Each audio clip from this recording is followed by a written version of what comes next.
Hello everyone, welcome back to the channel. I am of course a Sage of Games, and today I'm doing the first of what will basically be, I think, an 11-part series on, well, pretty much all the legendary starships that are now part of my personal collection. Today we're going to be covering the legendary Miracle Worker slash Pilot Assault Cruiser, the Sovereign class variant starship from the original legendary pack of 10 starships. So basically, long story short, this is a Sovereign class starship. Those of you who are fans of Star Trek will have already noticed that. Additionally, you might have also noticed what looks like a massive oil smear all over the hull. This ship is, the present build I'm using on this ship is the Discovery set. One of my other main characters, my Kaishin character, she's using the Revolutionary set, the one that basically is the giant Goku laser in space, as I sometimes like to call it. Pretty much, this is probably the most involved build on this particular type of ship that I've used so far. There's still some upgrading that needs to be done. Excuse me. There's still some upgrading that needs to be done. Basically, there's a couple of weapons that are still at Mark 12. The entire Discovery set is still at Mark 12. I never got around to upgrading it before the last upgrade weekend ended. And I would get some more Phoenix upgrades to eliminate that problem, but right now, my fleet and I are dealing with this. So, that's, well, there's only about another 40,000 dilithium needs to go there. But anyway, the way this ship is structured, it's based on being a somewhat improved version of the Archon and Vizier class assault cruisers. This one, however, uses the Miracle Worker and Pilot mechanics, so one of the abilities you get from mastering this ship is basically rendered useless, as it only affects intel and command abilities, and this ship does not use either. However, any command or intel vessels you have on your characters who master this ship will be able to make use of those abilities. And then, of course, there's the account-wide ability that all your characters can use if even one of them masters this ship, where enemies will drop debris that can be salvaged that will enhance a ship's ability to penetrate the shields of enemy vessels. That one's actually not far off. Believe it or not, I've only done 3 of these patrols, and already I've got the first 5 tiers done, along with a third of getting the 6th one, so yeah. Now, as far as the hodgepodge of weapons I have on this ship, they're a combination of phaser and quantum torpedoes. The phasers, however, are a mix of 2 or 3 different eras. We have the advanced phaser array from the Discovery Constitution, the dual beam bank from the Discovery herself, as well as modern quantum phase beams, or beam arrays, and omnidirectional phaser beams that use the modern style beams. For defense, I do have a somewhat impressive stats for the armor on this ship, which come from a combination, which come from a combination of the RCS accelerator that also provides resistance to phaser and disruptors, because somehow maneuvering thrusters can do that. This console, which comes from the Discovery Reputation store, which provides an impressive amount of defense against 6 different energy weapon types, as well as improving the chance that this ship will strike a critical system. And then also hull armor from the Fleet dilithium mine that also somehow makes the ship more maneuverable, because armor plating can do that, apparently. And then there's your usual mix of phaser relays and quantum chambers to enhance weapon and torpedo damage.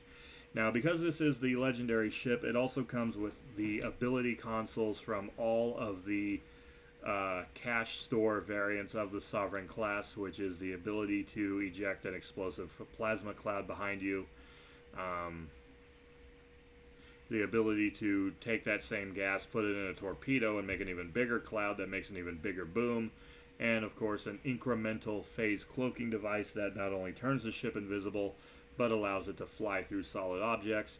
So far, every object I've tested this on, it does not fly through it when it's supposed to, so I'm thinking I might just be testing it against the wrong things. However, when all three of these consoles are put together on the same starship, they give you plus 10% directed energy damage and even more maneuverability. And as this ship has the piloting systems, this thing's ridiculously maneuverable for a cruiser as it is, as well as the ability to not only use a regular cloaking device, but also a cloak that can be engaged while in combat, giving you the ability to retreat and make repairs, or just become invisible long enough so that when you decloak, you can deal bonus damage for striking an enemy unawares. So yeah, fully functional battle cloak.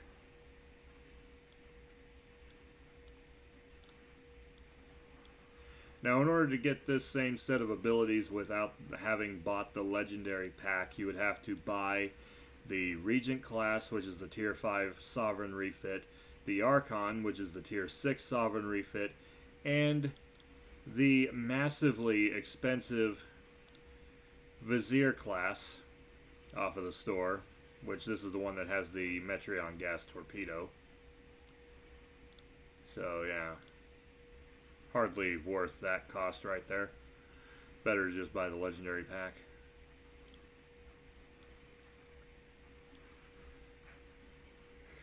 Excuse me. So anyway, I've already done, like I said, 3 patrol missions with this ship, and it has so far proven to be very impressive. Basically, as you can see, for a cruiser, she is very highly maneuverable, comparable to even escorts in some cases. In fact, you can even see the ship is actually drifting as it turns, so yeah, pretty maneuverable for a ship of its size. And that's in addition to her stealth systems. Now, as for the finer aspects of the build that I put on this vessel, I have the quantum phase set, which, like as I explained earlier, which is mainly meant to give me the quantum phase beam. And then, of course, I have the set itself that goes with this ship. So there's the 3 ability consoles up there with the battle cloak right there. Now, I did upgrade this to a Tier 6 experimental setup, which gives me a second universal console slot, 5 device slots, as well as an extra starship trait.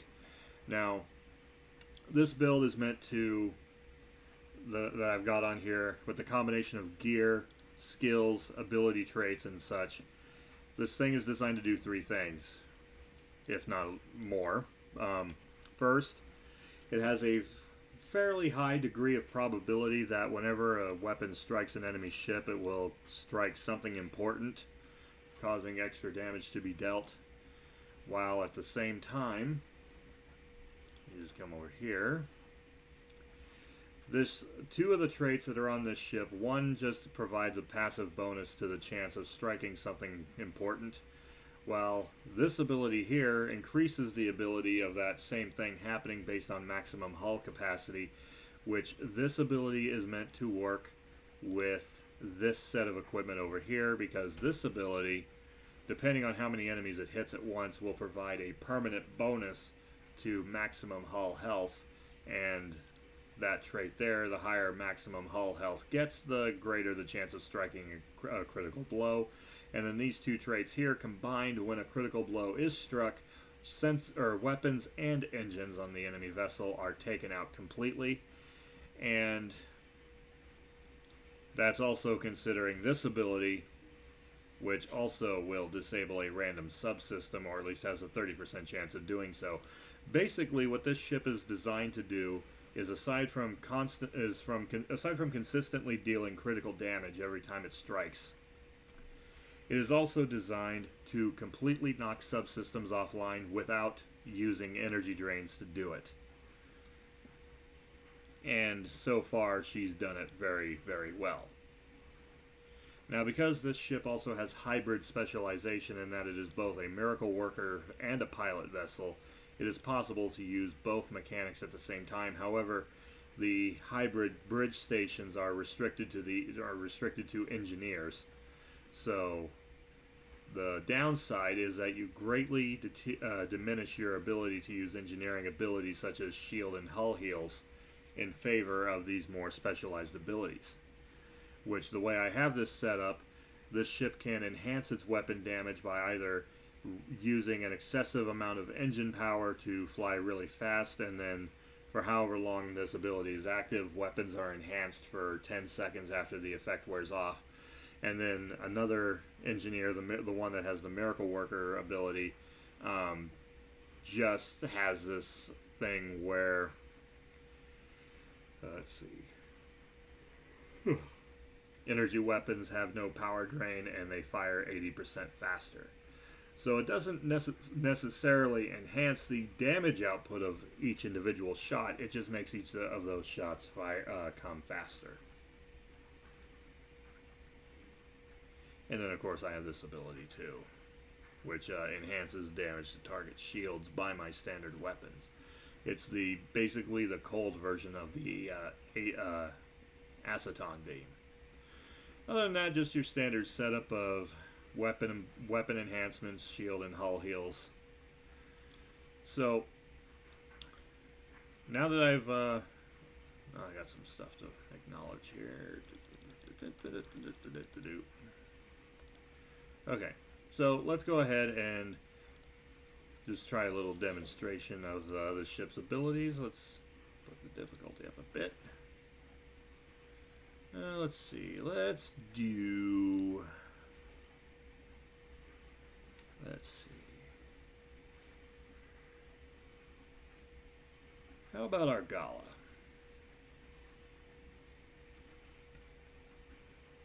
Now, of course, because this ship also has the Miracle Worker mechanic on board it, it is also equipped with the cyclical slipstream drive, which, combined with the mastery trait from the Intrepid, which is also another Miracle Worker ship, this vessel combined with the Gamma Quadrant synergistic warp core and the Polaric modulator, both of which enhance slipstream capabilities even further. I've already had one ship do this. It's capable of hitting transwarp velocity 86 for a minute and a half, and then it only has a 15-second recharge when it wears off. So for those of you who like doing Tour of the Galaxy, where you have to race around and hit as many star systems as you can in 15 minutes, that is definitely a must-have.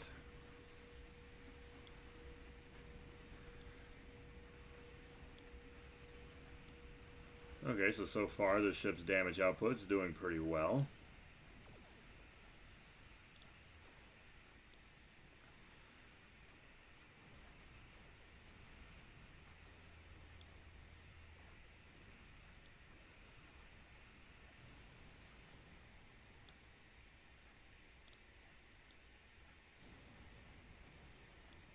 Huh, that tickled.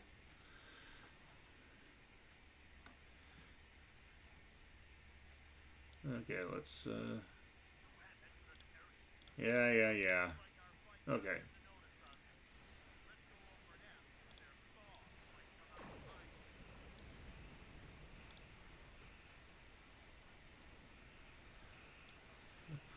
Oh, that is just perfect. I managed to get all of them in the same blast.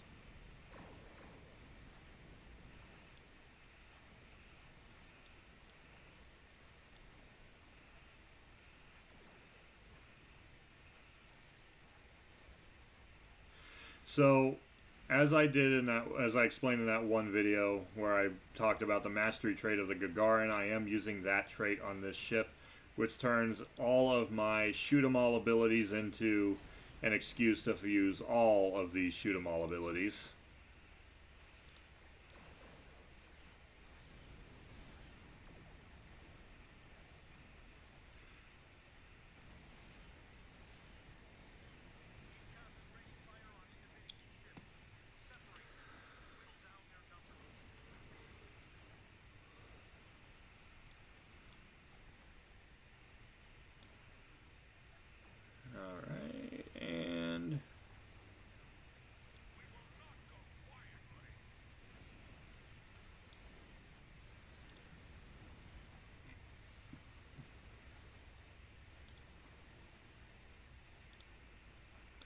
So, one of the traits I do have on this ship is the ability to, after the use of 10 ensign level abilities, call in a Section 31 ship, which turns out each time it's an interdictor cruiser. And just to give you a contrast as to the difference in toughness between this ship and an NPC vessel, every time the interdictor warped in, it was destroyed 5 seconds later. And the funny thing is that the particular mission where that happened, it was this one.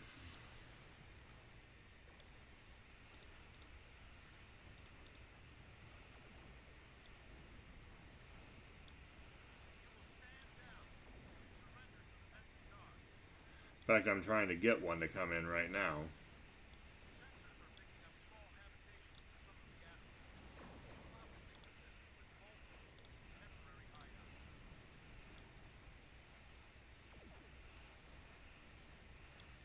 Okay, so we're up to 8. I just need to activate 2 more ensign abilities.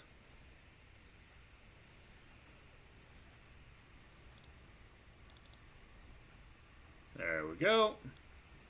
There it is. Section 31 interdictor. We'll see how long it takes for the Kazon to blow it to pieces. That is if they even notice it. Okay, one of the carriers is firing at it.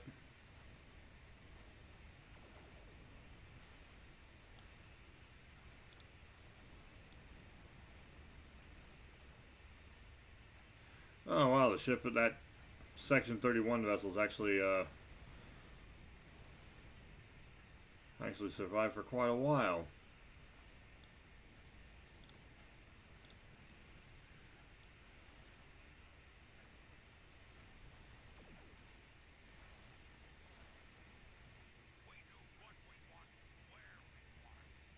Oh, good for you.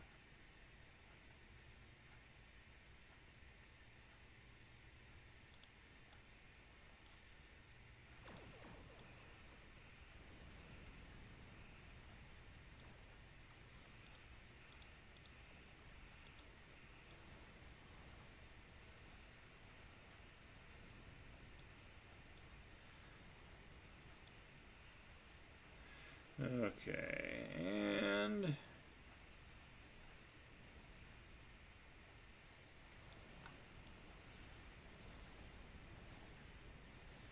oh yeah, those shields really don't last very long when they're under that ice.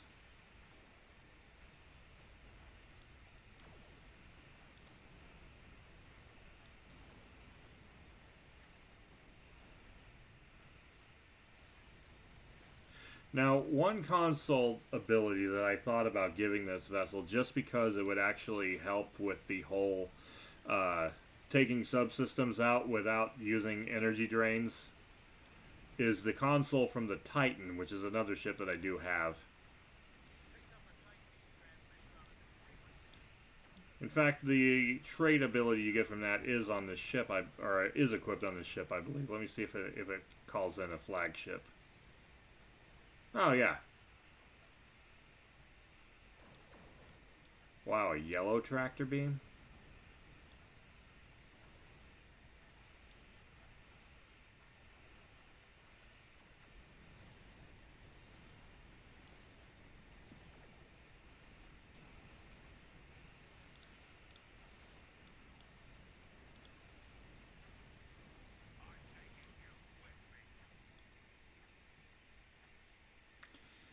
Not likely, buddy.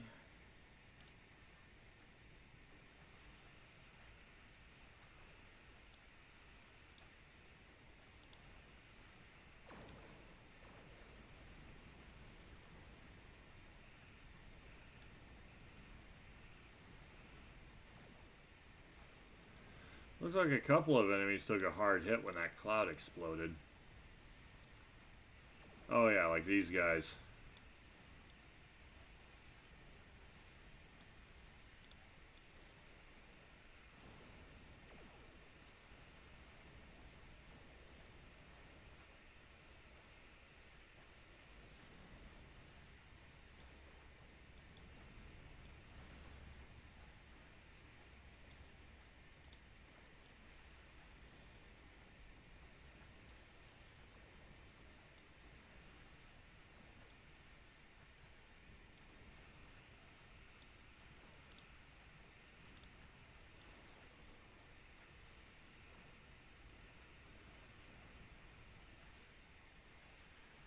Come on. Get to their shields.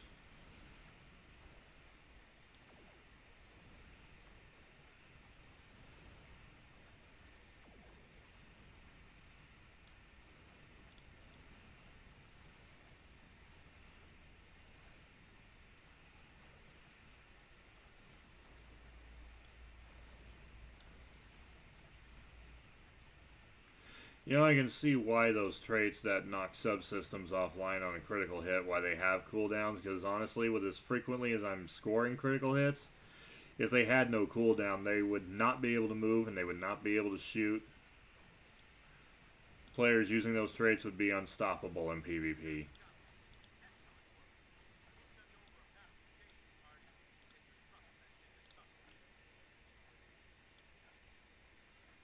So not a bad performance.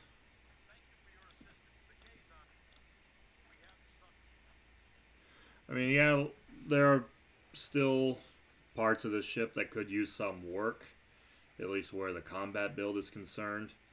There's still some gear that is at Mark 12, like I explained earlier. So yeah, that's gonna need some upgrading, and I don't know, just a little odd and end tweaking here and there.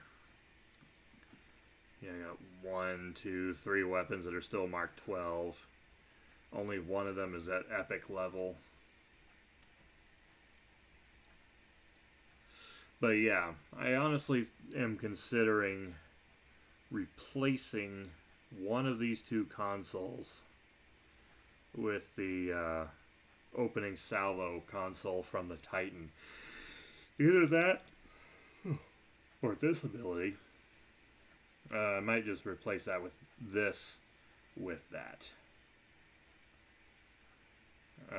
Because all that is a 2.5% chance of applying a plasma burn effect. And let's see something here.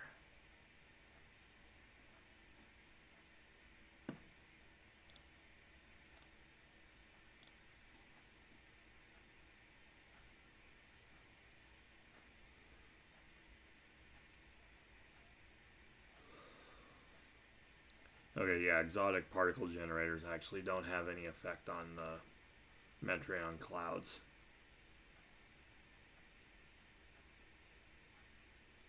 So, yeah.